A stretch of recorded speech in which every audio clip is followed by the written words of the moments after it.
You can't do nothing significant in gazelle mode. Nothing. Nothing impressive happens in gazelle mode. Nothing happens in run mode, give up mode, quit mode, scared mode, fearful mode. Nothing happens. Everything happens in lion mode like I'm coming to get you. And so I practice. I want to be proficient. I want to know what I'm doing. And I want to be able to command my environment where I am.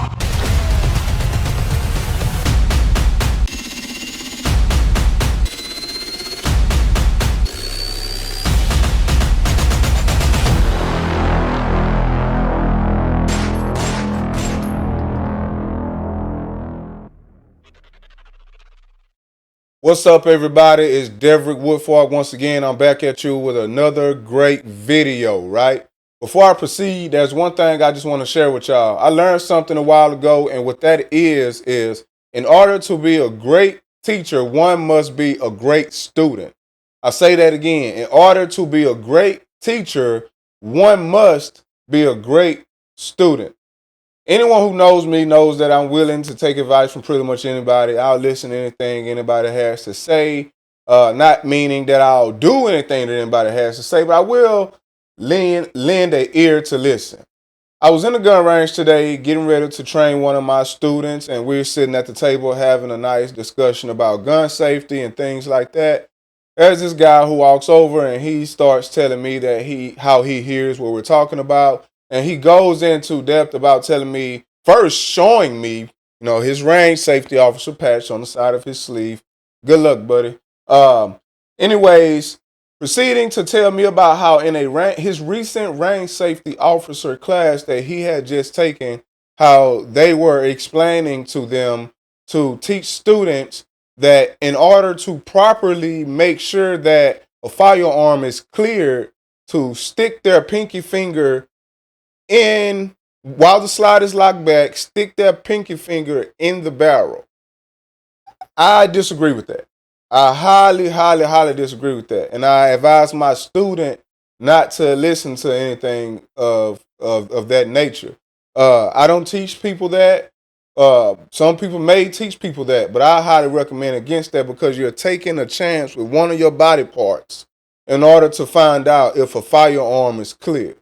There are other ways I think personally that you can go about doing that. So in this video, I'm going to display to you what I do and how I think the proper way is to go about making sure if a firearm is clear. Because he was going on to say how I guess sometimes the gunpowder or the igniting from the firing pin hitting the primer, creating the explosion, will sometimes discolor the actual shell and make it black or make it seem as if it's the same color as your barrel, right? So what he was saying is it's difficult to sometimes look in there and see if there's a round in the chamber or maybe a shell that's still jammed in there or whatever, right? So he advises to stick your finger in there and feel it. Hey, cool. Some people do that. I don't recommend doing that. And I'll show you just why I don't recommend doing that. Now, for the purposes of this video, I'm going to be using my Canik TP9 Elite, chambered in 9mm. Just so everybody can see, this, I'm not pointing at myself. The firearm does not have a magazine in it whatsoever. It's clear. There's nothing in there from what you can see. There's nothing in there. It's clear. Can you see that pretty good? Give me a thumbs up if you can see that. Cool. That's what I'm talking about. So what he's saying is, put your pinky in here, reach down in there. Put your pinky in here and reach down in there. I find it to be other methods, such as take the magazine out, make sure that there are no more rounds in there. Typically, I wouldn't recommend putting your hand at all in the front of a gun, but if the magazine is out, I just take a pin or something, stick it in the barrel, and shove it up in there. I just stick a pin in there, just like that. Or something long enough to stick in the barrel to push the object out if there is a stuck shell casing in there. I do not recommend sticking your pinky or any part of your body inside this part of the gun.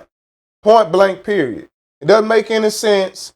And there have been stories. I hear stories all the time of people who do that end up smashing their finger in there and they're on the way to the hospital. You know, you taking a chance with your bodily parts. You know, it doesn't make any sense to me. There are plenty things that you can use, plenty other ways. They actually make push rods for things like this. You know, I would go get a push rod. I wouldn't stick my finger down in the barrel like that. I just wouldn't do it. You know, what's interesting to me is this was a range safety officer class for someone to make sure that the range is safe, that they're being taught this. You know, it is what it is. You know, I wouldn't do that. I wouldn't do that. You're taking a chance with your body parts. Doesn't make any sense. Anyways, I do have video footage of me and my student at the range. She did great today. And one thing that I love about the student that I'm teaching is she's not of my age. She's not in my generation. She's from a generation or two before me. And she has the mindset of, hey, I need to be able to protect myself because I'm not going to wait for anybody else to protect me. And those were her exact words. She called me one day and said, hey, I want to buy an AR-15. I'm like, you talking my language.